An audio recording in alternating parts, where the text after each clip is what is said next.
Good evening, everybody. Today is September 9, 2024. It is about 6:07 p.m. This is a meeting of the Streets and Sidewalks Committee. To my left is Councilman Jeff Schilling, and to my right is Councilwoman Susan Westfall, and I am Bob Phillips, the chair.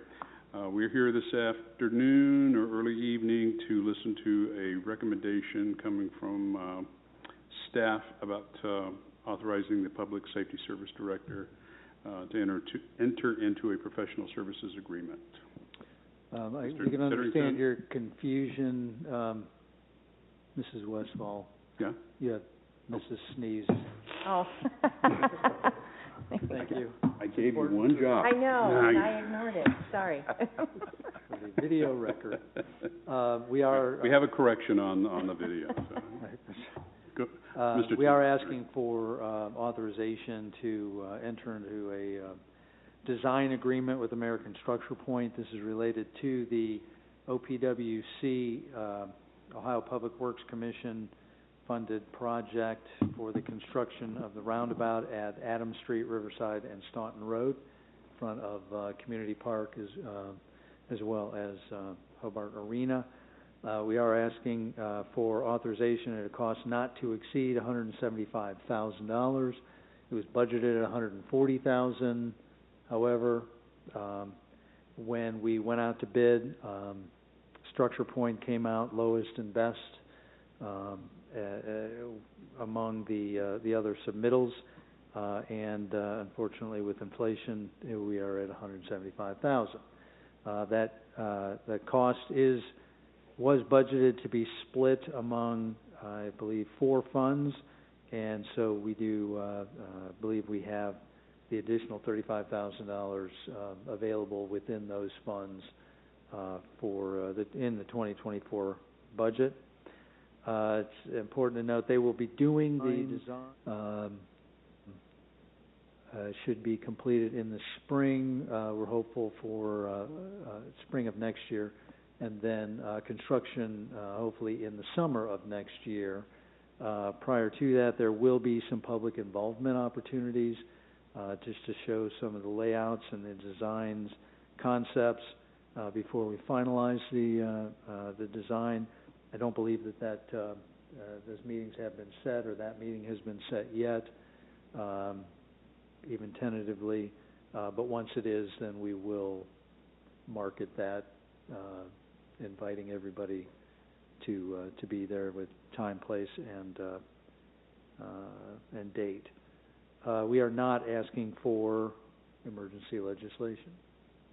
Did I understand you correctly? Spring of 25, that is the design terminus, end of the design work with the options apparently that are apparently going to be laid out, and it's summer of 25 would be the public hearings or public meetings? No. The spring of 25 would be when the final design would be completed, and we would come to council asking for authorization to bid for the construction, and then construction would then occur during the summer of 2025.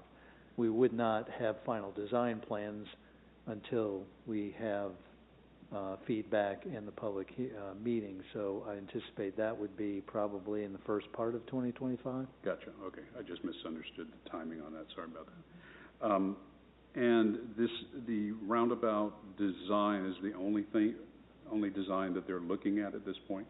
It is. That's what we submitted, and the council authorized the OPWC grant application. It was submitted as a roundabout back in the middle of 2023 of last year. Right. Okay. I don't have any other questions. Either of you two, please.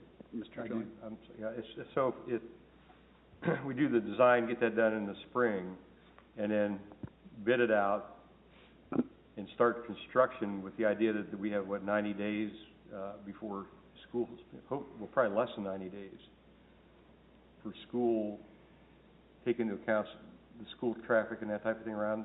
The construction schedule would be sensitive to the school schedule without having bid it out and not yet having discussed nor understand where Structure Point might, how Structure Point might think design or construction phasing might occur. Maybe a relatively simple construction that we can fit during breaks, I don't know. Or it may be a type of construction where we can have temporary lanes or avenues, or we can talk to the school about detours. It's just way too early to tell what and how. Mrs. Westphal? Just so I'm clear, so the public input will just be informational, this is what we're gonna do, or? It'll be for, these are some of the concepts that we have, which one do you like? Okay. It'll be informational, so in case they have any questions, how it'll work, phasing or timeframes, there are always questions regarding roundabouts, Yeah. whether they're the really large ones or even the smaller ones. This will be a little larger. We anticipate larger than the McCaig-Dorset one, but certainly, God willing, it won't be as large as the downtown. That's I kind don't of think you have room for that. the timeline, or the timeline that he just laid out is kind of typical how we do that and have done it in the past. Okay. With other intersections. Okay, I think it's a great idea, because I think that will help with school letting out, with Hobart, events. I'm looking forward to seeing that. Any other questions here? Any other, council folks in the audience have any comments or questions on this, item? Anybody else in the audience have any questions, comments on this item? Okay. Seeing none, how do we wish to proceed? Move forward. It is unanimous with the committee to move forward as staff is recommending. Any other items to come before the Streets and Sidewalks Committee? Oh, sir. We are then adjourned. Thank you all for attending.